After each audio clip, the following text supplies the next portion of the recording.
Welcome back, everybody, to the second part in our three-part series on how the universe works, specifically the path of manifestation. Now, the path of manifestation is just that. It's about bringing things into existence. Or another way of saying that is taking this undifferentiated level of existence, that non-dual level, the Godhead, divine providence, the true Tao, nirvana, whatever you want to call it, and breaking it down into more discrete, separate pieces to allow reality to express itself. Okay, well, number one, this is going to be a more quantitative approach to things than qualitative, which is a fancy way of stating it's going to be more power oriented. And power in this regard is very, very important. So all of the different things you need to do to express power have to be well done and fully engaged and strong in order to bring things into manifestation. So in the 60 skills system, or IAH from Franz Barden, we talk about the importance of body training. Okay? This is a key component to manifestation. If you haven't done this kind of work, manifestation for the most part isn't going to work very well. But I'll get to some specifics regarding that as well. Okay. 2, there's going to be a big, pun intended, focus on single point of focus exercises. If you look at masters of physical manifestation, and I'm talking the examples where we can determine this actually happened and wasn't some kind of scam, all of the practitioners have something in common. They tend to be very advanced practitioners of single pointed focus exercises or Samahati type exercises. So you need to be, pun intended, on point regarding all of those, because it's interesting in that you're taking this undifferentiated kind of diffuse level of reality and you're turning it into something concrete. So just as the example of carbon being compressed in order to create a diamond, well, you end up with a very similar phenomenon here. Simply put, you need to be able to hold your attention at the tip of a pen. And you need to be able to do this for extended periods of time in order to take these kind of ethereal ideas and turn them into something solid. This seems to be one of the key components of that. And for what it's worth, in the various intelligences I've spoken to over the years, or i.e. spirits, regarding physical manifestation, they have all been very adamant. You need to be able to hold single-pointed focus for about an hour. And that can be done, but it may take you a few years to get there. So, if you're interested in physical manifestation or the path of manifestation, get cracking. 3, and this shouldn't need to be said, but some of our more mentally oriented folks seem to miss the point on this one. The path of manifestation is about getting things done. And this is important because a lot of traditions, particularly out of Asia, overvalue the path of enlightenment. Now, they do this at the expense of the path of manifestation.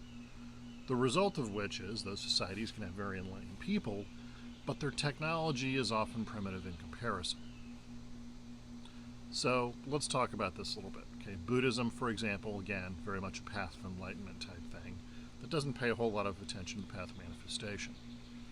But if you go to ancient China, who invented writing, metallurgy, engineering, medicine? Well, that was the Taoists. And in Taoism, the path of manifestation and the path of enlightenment are equally valued. This is also true in Western meditation, or what's known as Hermetics. In Hermetics, the path of enlightenment and the path of manifestation, okay, let's do it this way, are considered equally valuable. Now, there is something important here that has to be kept in mind. If you're just doing manifestation, it's easy to get sidetracked and never work on enlightenment. So, in theory, hashtags theory, the best approach is to pursue enlightenment first, because honestly, it shouldn't take much more than a year or two, and then work on manifestation. Why? Well, if you've had that enlightened experience, you're then in contact with your true inner nature. Some people would call this God. This is going to reduce the frequency with which you, to be blunt, act like a douchebag. If you just pursue the path of manifestation, it's easy to never get around to doing the enlightenment work. That's really what it comes down to. But if you don't pursue manifestation, you have no ability to express your enlightenment. Again, that kind of chicken and egg circular kind of firing squad problem. So the bottom line is, to be a fully developed human being, you need to do both. But ultimately, the path of manifestation is about getting things done. And for what it's worth,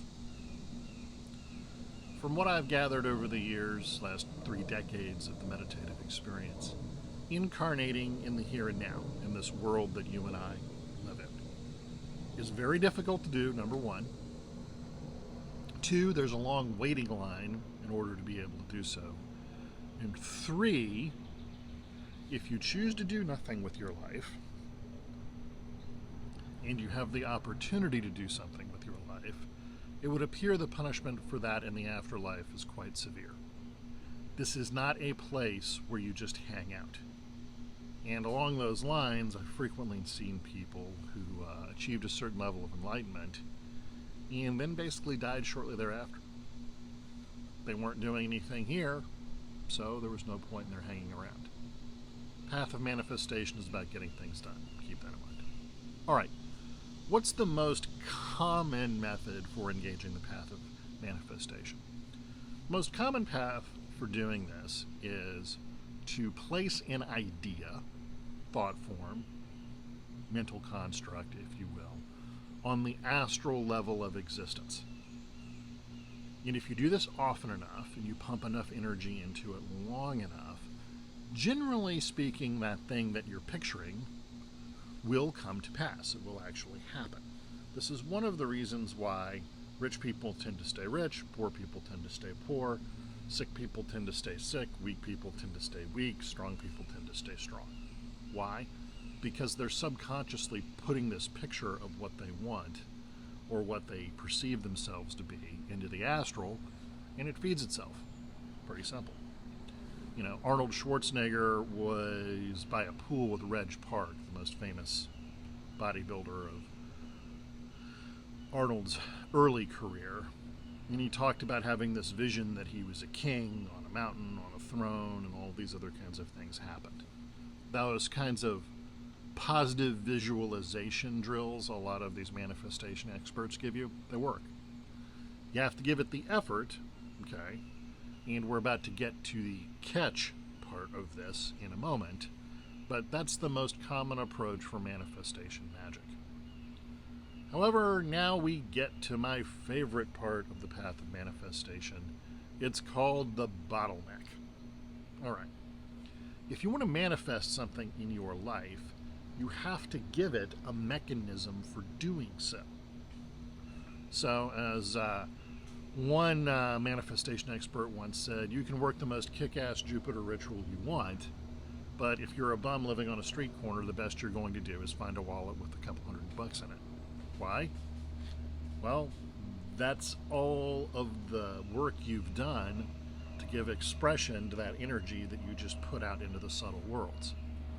If you want to physically manifest something, you have to give it a mechanism of expression. No mechanism of expression, no expression. And I can tell you, if you put all of this work into the subtle world through ritual or internal power, and you don't give it a mechanism of expression, you're going to fall prey to a lot of delusions, you're going to have a lot of visions, all of this.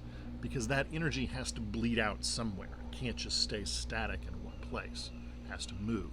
It has to express itself. But that doesn't mean it's going to express itself in the way you necessarily want it to. So, when I was working with Jupiter rituals a couple years ago, I had this very intense vision of being in Paris for Fashion Week. You know, pret-a-porter type stuff. In the crowd with all these celebrities and all this other kind of stuff. Fine. Well, eventually I was featured in a documentary that was never released. Here's the thing. I'm not an actor. I have no connections to Hollywood. I am not part of the jet set. I am not part of the fashion scene.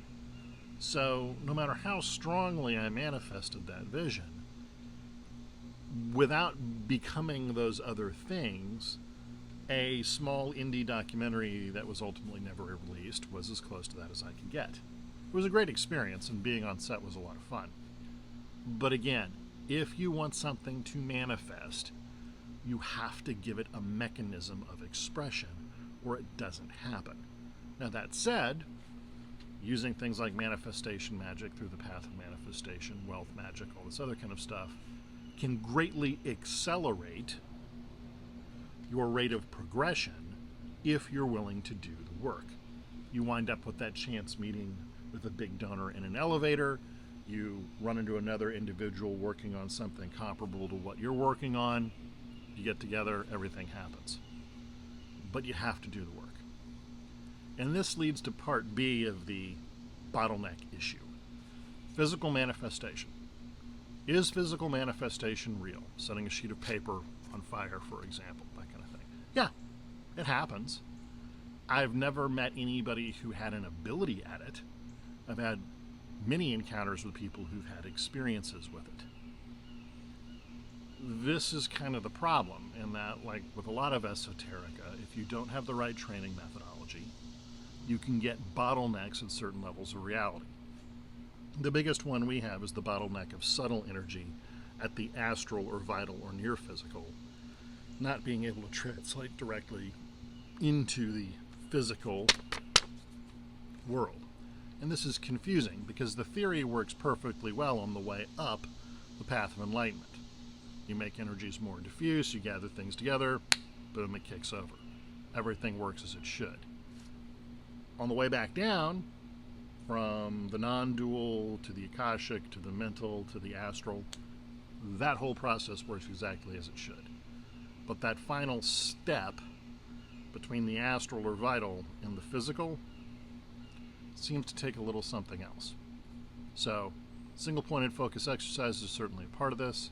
The people I've met who've pulled this stuff off have pulled it off occasionally, but can't generally do it on command.